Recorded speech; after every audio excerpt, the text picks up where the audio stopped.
नमस्कार दोस्तों, स्वागत है आप सभी का मेरे YouTube channel GS bye NS में। मैं आशा करता हूं कि आप सभी बहुत बढ़िया से अपनी लाइफ और हेल्थ को एंजॉय कर रहे हो। तो जैसा कि आप सभी को पता ही है कि अभी अभी रसिया ने फरवरी एंडिंग के अंदर यूक्रेन के ऊपर अपना वॉर डिक्लेयर कर दिया था और उसी डिक्लेरेशन ऑफ वॉर के बाद आपका जो पूरा का पूरा वेस्टर्न वर्ल्ड है वो कहीं ना कहीं आपका यूक्रेन की सपोर्ट में उतर के आ गया था। उसके बाद उन्होंने क्या किया, रसिया के ऊपर डिफरेंट सैंक्शन लगा दिए और रसिया ने भी यहाँ पर हार नहीं मानी। रसिया ने क्या किया, इसके बाद आपका जितने भी वो गैस की सप्लाई आपकी सप्लाई करता था यूरोपियन यूनियन को, उसने उसको वहां पे कट कर दिया था। लेकिन ये जो चीजें हैं ये मैं अपने जो प्रीवियस हमारे डिस्कशन है उनके अंदर इन चीजों को मैं डिस्कस कर चुका हूँ। आज का जो हमारा ये डिस्कशन है वो बिल्कुल इन चीजों से थोड़ा सा अलग रहने वाला है और वो है आपका रशिया चाइना एक्सिस के ऊपर। कहीं ना कहीं आपका जो ये एक्सिस है वो आपका स्ट्रेंथ गेन करता हुआ जा रहा है और इसी एक्सिस की वजह से आपका जो इंडिया है और अदर जो आपका वेस्टर्न वर्ल्ड है उसके ऊपर क्या क्या इफेक्ट इसके होने वाले हैं, तो वो ही आज हम इस छोटे से डिस्कशन के अंदर डिस्कस करने वाले हैं। तो अब अगर हम बात करते हैं तो रशिया चाइना एक्सिस के बारे में, तो हम बात कर सकते हैं कि जब से आपकी लड़ाई आपकी स्टार्ट हुई है तो चाइना है वो रशिया के अंदर अपने जो मिलिट्री इक्विपमेंट है, मिलिट्री टैंक है, अपनी जो आपकी सेना है उसको वहां पे भेज रहा है डिफरेंट मिलिट्री ड्रिल्स के लिए। और उसके लिए हम बोल सकते हैं कि कहीं ना कहीं इन दोनों के बीच में आपका जो डिफेंस कॉर्पोरेशन है वो आपका बहुत ही ज्यादा गहरा होता हुआ जा रहा है। उसके बाद अगर हम बात करते हैं तो आपके जो इकोनॉमिक पार्टनरशिप है कहीं ना कहीं रशिया और चाइना के बीच में वो भी आपकी स्ट्रेंथनिंग होती जा रही है और इसी स्ट्रेंथनिंग की वजह से जितने भी आपके सैंक्शन लगाए गए थे रशिया के ऊपर वेस्टर्न वर्ल्ड की वजह से, तो वो आपके सैंक्शन है वो कहीं ना कहीं आपके सॉफ्टन पड़ते हुए जा रहे हैं। उनका जो इम्पैक्ट है वो रशिया की इकोनॉमी के ऊपर देखने को नहीं मिल रहा है। और ये चीज मैं ऐसे ही नहीं बोल रहा हूँ, ये चीज आप देख सकते हो कि जो आपका वॉल स्ट्रीट जर्नल है उसके अंदर आपका एक आर्टिकल पब्लिश होता है और वहां पर आपको बताया जाता है कि जो चाइना है, चाइना के अंदर जितनी भी फिल्म्स हैं are selling Russia goods its military needs to keep fighting in Ukraine. और इसके अंदर आपको बताया गया है कि जो आपका राइजिंग एक्सपोर्ट ऑफ माइक्रोचिप्स है, एल्यूमिनियम ऑक्साइड है और अदर ड्यूल यूज आइटम्स हैं वो कहीं ना कहीं आपका रशिया के अंदर बहुत ही ज्यादा बढ़ चुका है। और ये इतना ज्यादा बढ़ चुका है कि आपका जो एल्यूमिनियम ऑक्साइड है वो लास्ट ईयर के कंपैरिजन में इस ईयर आपका 400 टाइम्स बढ़ गया है। और इसी एल्यूमिनियम ऑक्साइड का यूज करके आपका क्या करता है, रशिया वेपन की प्रोडक्शन को कहीं ना कहीं अंजाम देता है। और उसके बाद अगर हम बात करते हैं तो आपका जो ये चिप सेगमेंट है ये भी कहीं ना कहीं आपके जो मिलिट्री इक्विपमेंट है उनको बनाने में हेल्प करता है आपकी रशिया की। और इनका भी जो एक्सपोर्ट है वो आपका लास्ट ईयर की कंपैरिजन में डबल हो चुका है। तो इससे आप समझ सकते हो कि इसी वजह से जो सैंक्शन लगाए थे कहीं ना कहीं वेस्टर्न वर्ल्ड में, तो उनका जो इंपैक्ट है वो कहीं ना कहीं रशियन इकोनॉमी के ऊपर देखने को नहीं मिल रहा है। उसके बाद अगर हम बात करते हैं तो जो आपका चाइना है वो कहीं ना कहीं रशिया के ऊपर डिपेंडेंट होता हुआ जा रहा है अपनी एनर्जी की सप्लाई को लेके। और ये चीज आप देख सकते हो कि सर्बिया और शंघाई के बीच में एक गैस पाइपलाइन है वो आपकी बिजती हुई जा रही है, यहाँ पर आप देख सकते हो। तो ये आपका हो गया आपका सर्बिया नंबर 4 के ऊपर, नंबर 1, 2, 3 ये आपके डिफरेंट आपके जो ऑयल प्रोडक्शन सेंटर हैं या जो गैस के प्रोडक्शन सेंटर हैं वो हैं आपके।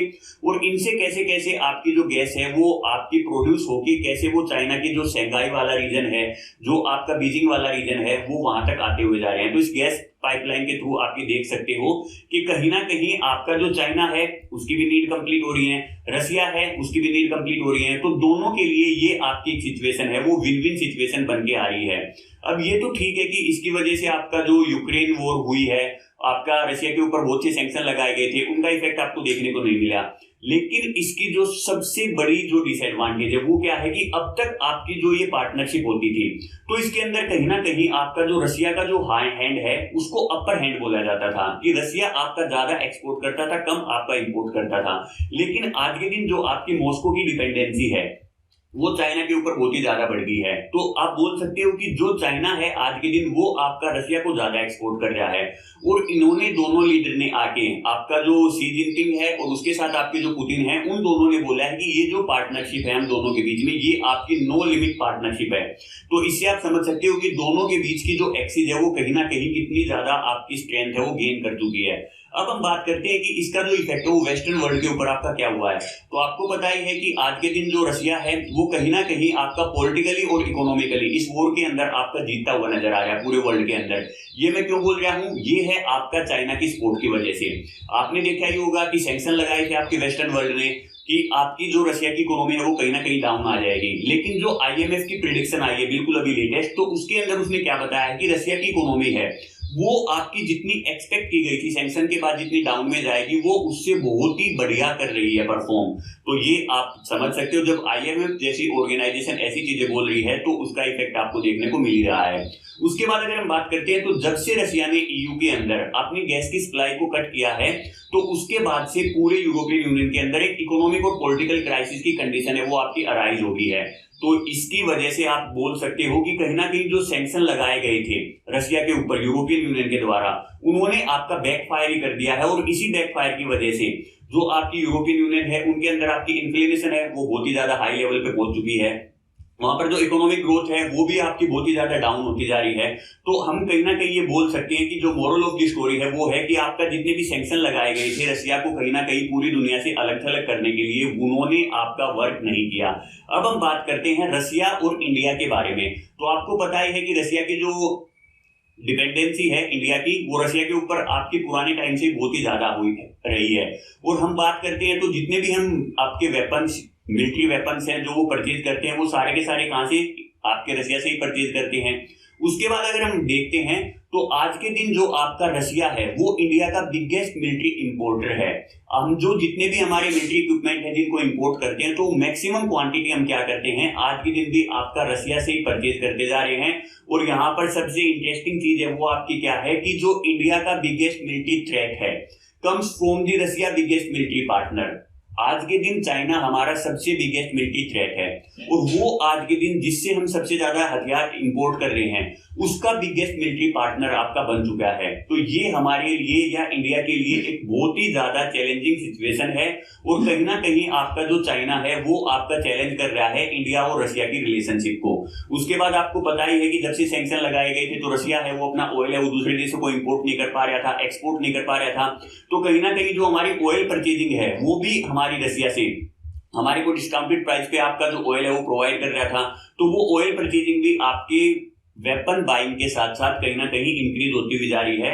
और यहाँ पर आप देख सकते हो कि ये जो मैंने वर्ड बोला है कि आपका जो आज के दिन रशिया है वो कहीं ना कहीं चाइना के लिए इंडिया को डिच कर सकता है। वो क्यों कर सकता है, ये आपके अभी अभी कुछ ऐसे इवेंट आपके हुए हैं, और वो आपके क्या है कि जो आपको पता ही होगा कि हमने S-400 आपका मिसाइल सिस्टम है उसको रशिया से परचेज किया था। लेकिन ये बोला जा रहा है कि जो सेकंड आपकी रेजिमेंट है जो वो आने वाली थी इंडिया के अंदर, उसकी जो डिलीवरी है वो कहीं ना कहीं आपकी डिले हो चुकी है। उसके बाद अगर हम बात करते हैं तो AK-47 को जैसे जैसे डेवलप किया गया तो आपकी एक और आपकी मशीन गन आई है जिसका नाम है आपका AK-203। तो कहीं ना कहीं ये भी जो हमारा दोनों के बीच में जो हमारी टेक्नोलॉजी ट्रांसफर की बात हुई थी तो वो भी आपकी ऑपरेशनलाइज कंडीशन के अंदर अब तक नहीं पहुंची है। और फाइनली अगर हम बात करते हैं तो जो आपका MiG-29 फाइटर है जिसको हम कहीं ना कहीं रशिया से अभी परचेज करने वाले थे, तो उसकी भी जो परचेजिंग है वो यहाँ पे इफेक्ट हुई है। और ये सारी चीजें कब हो रही हैं, जब आपका अग्रेसिव चाइना है वो इंडिया के ऊपर बिल्कुल बैठा हुआ है। उसने इंडिया को चारों तरफ से आपका जो आपने पढ़ाई होगा स्ट्रिंग ऑफ पर्ल्स के थ्रू घेर लिया है, और वो अपनी डोमिनेंस को कहीं ना कहीं आपका जो इंडियन ओशियन रीजन है उसके बाद जो पूरे वर्ल्ड के अंदर अपनी जो इंप्रूव करता हुआ जा रहा है, तो ये सारी चीजें आपकी उसी टाइम पे होती हुई जा रही हैं। तो ये इंडिया के लिए हम बोल सकते हैं कि एक बहुत ही डिलेमा वाली सिचुएशन है।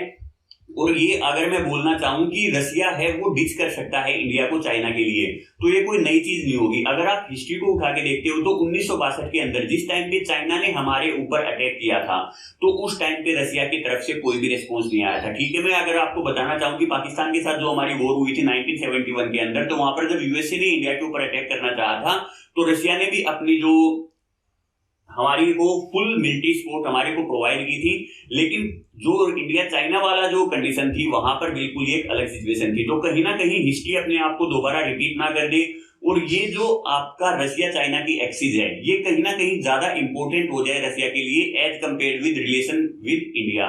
तो ये बहुत ही आपका एक बहुत ही गहन मुद्दा आप बोल सकते हो इंडिया के लिए, और बड़ी ही डिलेमा वाली सिचुएशन है कि यहाँ पर हम क्या किया जाए।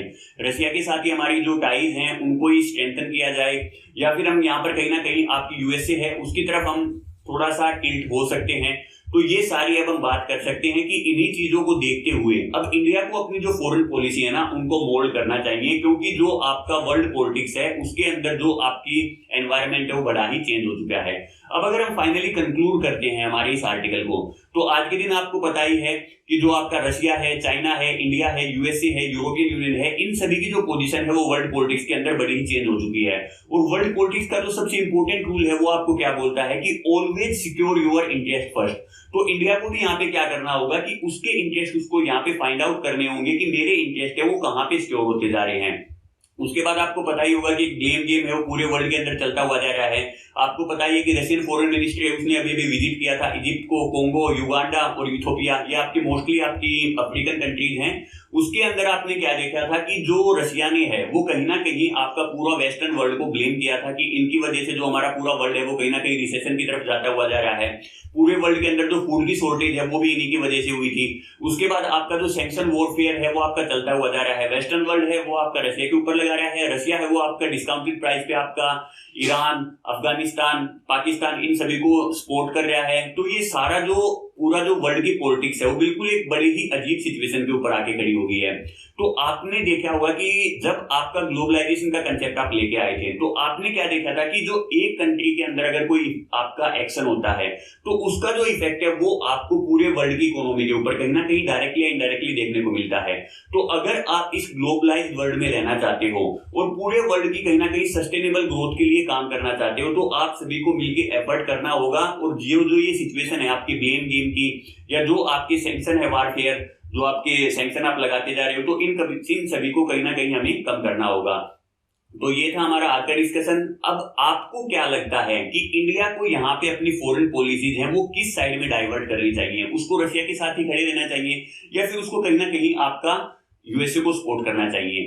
तो आप कमेंट बॉक्स में जरूर बता सकते हो। और चीजें अगर आपको पसंद आती हैं तो आप चीजों को लाइक कर सकते हो, शेयर करना ना भूलें। अगर आपको लगता है कि आपको यहाँ से कुछ ना कुछ सीखने को मिला है तो आप अपने फ्रेंड्स के साथ भी उस चीज को शेयर कर सकते हो और चैनल को आप सब्सक्राइब करना ना भूलें। तो ये था हमारा आज का डिस्कशन। मिलते हैं हमारे नेक्स्ट डिस्कशन में, तब तक के लिए thank you and take care.